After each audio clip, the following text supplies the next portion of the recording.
Hey there, Disco. Welcome to this little fireplace of mine. Sit down, make yourself comfortable, because we need to talk. It's been a while since I uploaded a video on this channel, and even more so, a video related to Discovery Freelancer, which, as it happens to be the name of the channel. So, over the last few months, I've been playing a lot of PlanetSide and not a lot of Disco. And to be honest, I stopped playing Disco a long time ago. But that really might change, potentially, as I kind of wait until Disco becomes so unfamiliar to me that coming back to it might be kind of like returning to those old times when I just undocked from Planet Manhattan in my little Starflyer and was immediately rammed by a bounty hunter destroyer sitting at the mooring point. But that little tidbit aside, I was made aware some time ago that Discovery Freelancer got an update, and it was one of those not too heavy on the content and more like the story update. But the one thing that I really liked about that post and that made me smile, although a little bit sarcastically, or you know, that kind of smile, was the very optimistic saying that we are going to focus ourselves on the roleplay aspect and less on the gameplay aspect and yada yada yada.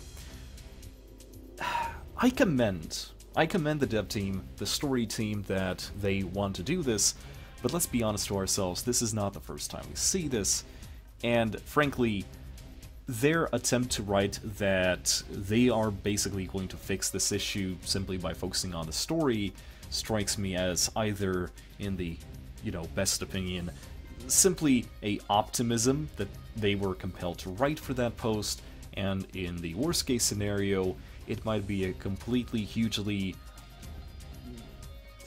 disregard for what the community is, how the community thinks, and how the community views the roleplay nature of the server.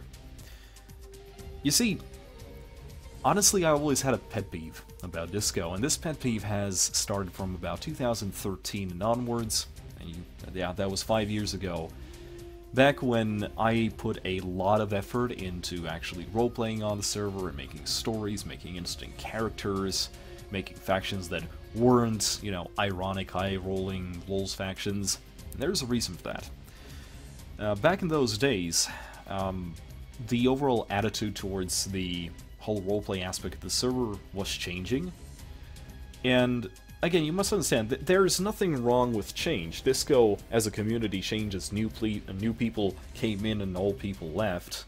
Only, some of us, the most bitter of Bittervets, kind of just stuck around, and even we used to take off a sizable chunks of downtime, and we weren't present as the overall nature of the server kind of shifted around a little bit, as the new players kind of were dumped in, and as usual were kind of left to themselves to figure out how the roleplay nature of the server works, to what extent, and to what level. And I've never found it as a bad thing. Like, the way that the community shifts over time, it's completely natural. I even remember back in 2013, I thought to myself, oh wow, how Disco has changed over the years. Because back in 2007, when I first tested the mod, it was a very roleplay light server, so when in 2008 it became much more heavier in that aspect, it was very interesting, and probably one of the reasons why people still play it. But the attitude towards the roleplay part of the game itself has changed over time, and that has become that pet peeve that I just mentioned. Alright, so let me kind of paddle back a little bit, try to explain what exactly is the issue, and why I think that the announcement for the post that they made is potentially nice, and I would like to see it succeed, but why I think that the way that they formed that announcement shows a complete misunderstanding how the roleplay community works itself, like on a player level. So, back in those days, if anyone wanted to ask me what Disco is, then the best summary I could kind of give to the person is that Discovery Freelancer, both the forums and the game, is an attempt to provide a perpetual, single-player-like, narrative-driven roleplay experience. So this is your Witchers, your Mass Effects, your Bioshocks, well, maybe not Bioshocks, but basically anything with a dialogue system as a core part of their interaction with the game world. Because let's face it, essentially what we're doing here is role-playing each other's NPCs, right? But there was a big but to this, and the single-player role-play game experience is just part of the equation. The other part that I would describe it as is a pen and paper D&D/Pathfinder sort of fare. And even though it makes sense from the former, that, you know, Disco is like a single-player RPG, the other comparison does not really make so much sense, so I kind of need to explain what I meant by that.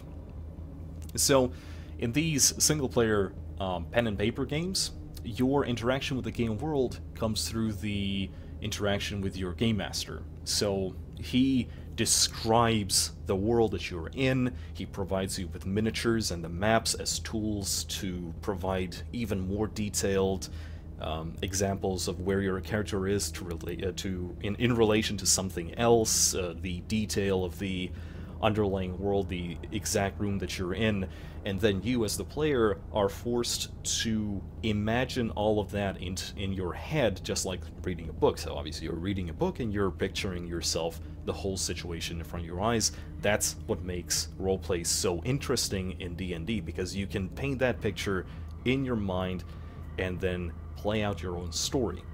And you see, with the... You could do this just by listening to the Dungeon Master, but they need some sort of additional tools to do this, and that's where the map and the figurines and the dice and everything else, that's where it comes in.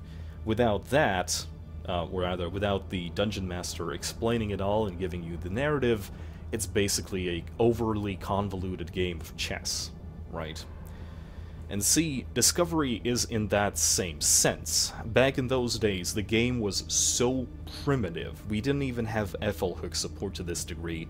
The game was very flawed. A lot of the game aspects were kind of so not related to roleplay. It was a completely disconnect between what was going on in game to you and what you had to imagine. And so we were very used to ignore many things. For example, if you were sitting there as a freelancer, for example, you were getting shot by level NPCs in a house space, so obviously you were working for the bad guys. But the people who encountered you, they would see this, and they would understand that, yes, you are, you know, your character is hostile to these NPCs, but they don't know, and they would force themselves to ignore that aspect in order to continue with the roleplay interaction. Not everyone would do this, but the people who would actually roleplay and take roleplay seriously, yes, I went there, they would actually do that. And these sort of disconnects between gameplay and the roleplay environment, they were very, very common. And we knew that they were common, and we were kind of trained to fill out those blanks ourselves. So, again, for example, we had these situations where the players would be in a fight, they had capital ships, and the players would flee into the field. That's the meme, right? Oh, they're fleeing into the field. We would have players who were considered very good role players, for example, and they would simply not follow them in capital ships. Not because we didn't have the stuck command, and no, we did not have the stuck command back in those days, but simply because they thought that it was impossible for their capital ship to enter that field. And they would allow these players to flee if they wanted to, simply because there was no way you could send your fighter craft into these fields without any large amount of backup. So, you know, you had the ability to break off. And it was kind of like these little elements that have been lost over the time. Not many people still do this thing, but still. But that's not really all. That's not really the whole thing about it, right? There's many things that the game doesn't really kind of explain well. Distance is obviously one thing, considering how large the planets are, how quickly we move around the system, but it's also the time it takes to move between systems. And there's a lot of depth that is lost to roleplay if you start taking game mechanics for granted. And that's sort of the pet peeve I'm kind of getting to it. We're taking the game way too literally for our today's roleplay in 2018, 2019, and we have simply forgotten over time that the game is flawed, and we should selectively ignore parts of the gameplay so that we would enhance our roleplay experience. And the constant drive to improve the game from a mechanical point of view is fundamentally flawed, because it points out, it puts that whole problem into focus while completely forgetting about it. We are slowly patching up the game to be a much better roleplay experience, but we are forgetting that just like the figurines and just like the maps in Dungeons & Dragons and Pathfinder, it's only a tool for you to experience the roleplay nature and the roleplay environment through. And that is one of the biggest pet peeves I currently have. I mean, if you start doing this, which, again, I'm getting to the point, if you start doing this, you will quickly notice that your overall perception of the roleplay environment changes to better.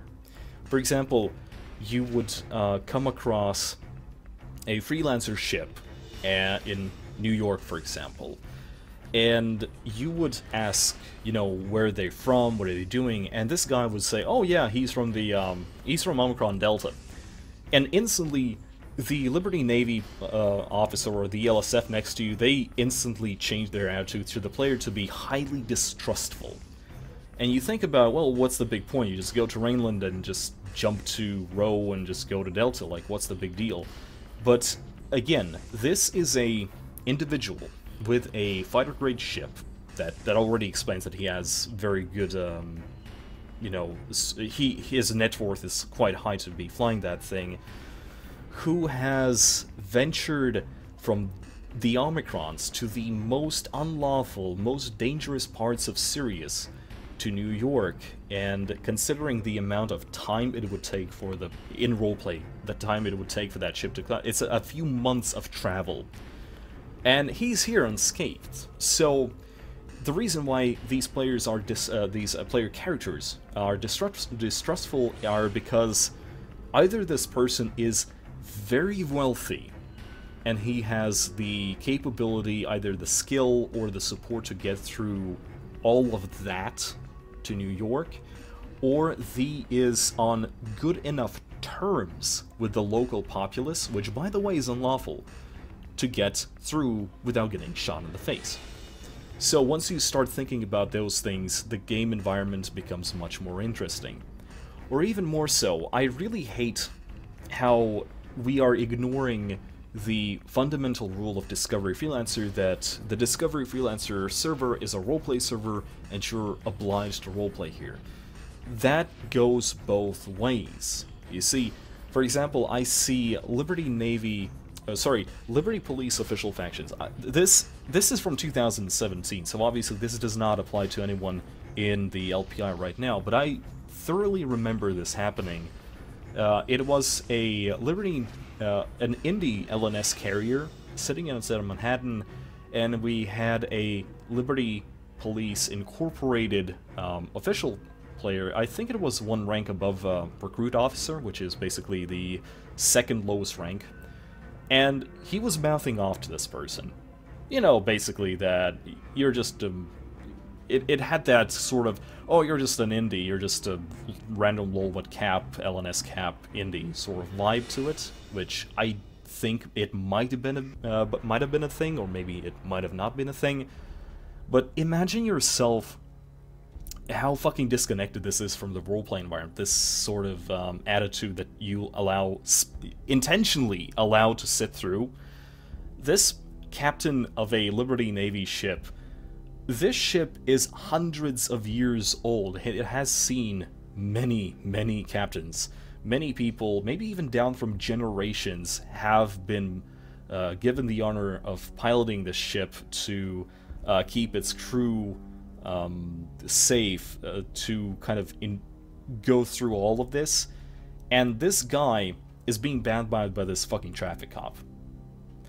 You know, from a rules standpoint, there's nothing basically disallowing a Liberty Navy indie from getting stomped into the ground by an official faction, but it's so fucking bizarre that we agreed to roleplay, we agreed to abide our ID, but only when it benefits us. So that's my second major pet peeve. I will go into detail about the first in a moment. My second major pet peeve is that, yes, we choose to roleplay on the server. Okay, that's cool. But we don't choose to oblige our IDs. If you are using an ID that is basically a traffic cop, you must follow your ID. Even if you're an official faction, you must show respect. You must be a part of the roleplay environment and simply roleplay with the other people. You are not the hero of your own story because your story is basically everyone else's NPC. And that's the problem with it. Disco has become so very self-centered that we do not roleplay with other people unless it directly benefits us. We don't do any roleplay anymore unless there is some tangible endgame goal. And I think Impy used to put this whole situation very well by saying, we don't have useless roleplay anymore. There's no fluff anymore. And that is, quite frankly, fucking retarded. So that's one of the things. So, going back to my initial thoughts about the announcement, guys, that is an attitude that has over time instilled itself in the community, and just because the devs say, oh, they're gonna focus on the story, does not fix the underlying issue. Where we are now with this attitude towards our roleplay environment is the result of multiple years of slow descent into what we are right now. And to think that a simple post like that is just going to fix it, it's fucking retarded. And, well, I don't know. Again, I think they just wrote it for the sake of reading it, for the sake of writing it, but I really hope they don't actually think that simply saying so is going to fix anything.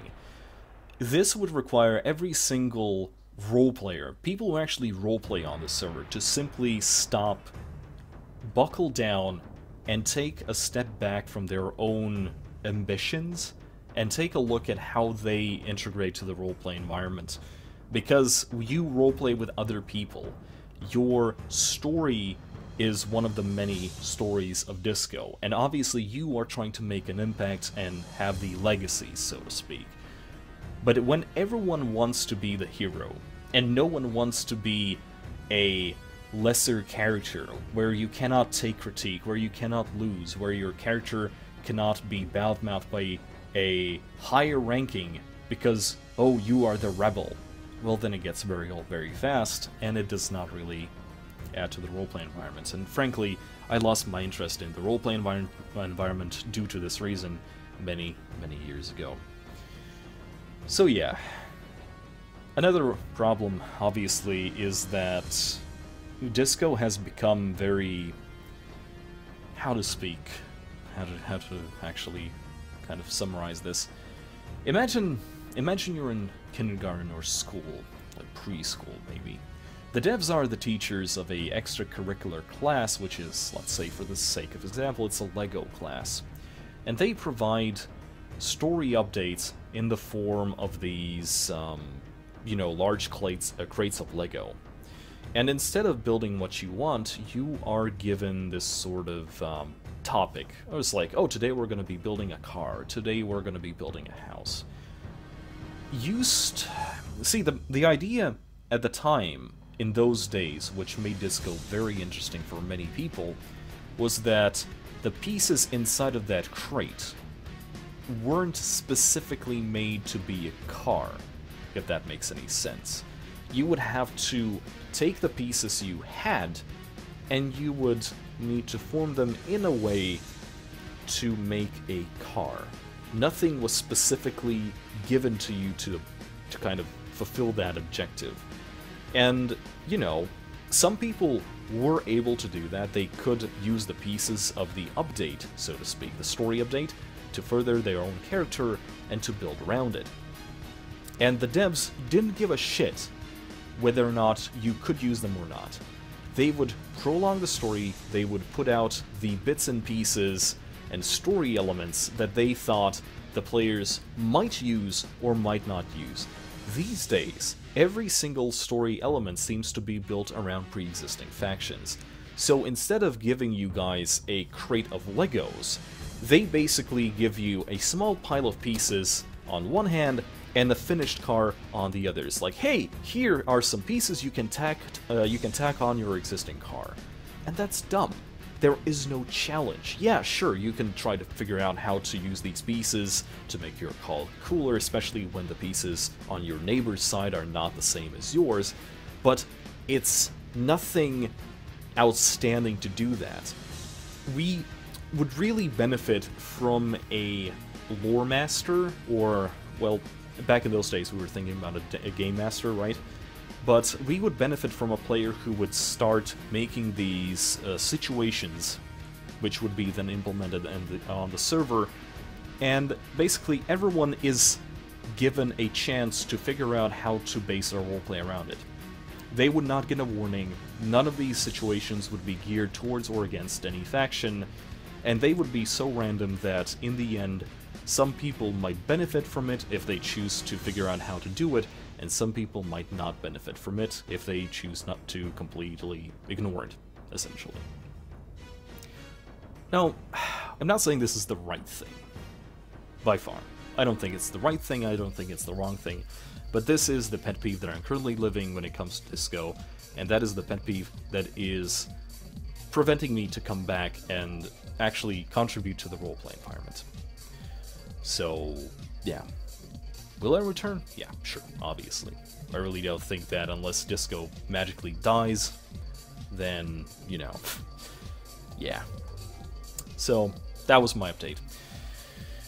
I kind of wish, like, when people say about, oh, Disco was better in the old days, this is what I think about it.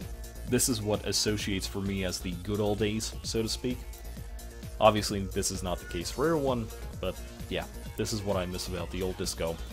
The idea that I can go into a roleplay environment and I can choose to be either the high-ranking official or the low grunt, and I didn't have to swing my dick around to prove a point that one can be better than the other, just as some sort of stupid cliche from a TV show, because that is kind of how it feels right now. But yeah. Anyway, it was nice talking to you. This was my little rant, I guess, and hopefully it wasn't too large. But yeah, PlanetSide 2 awaits. I'll see you guys later.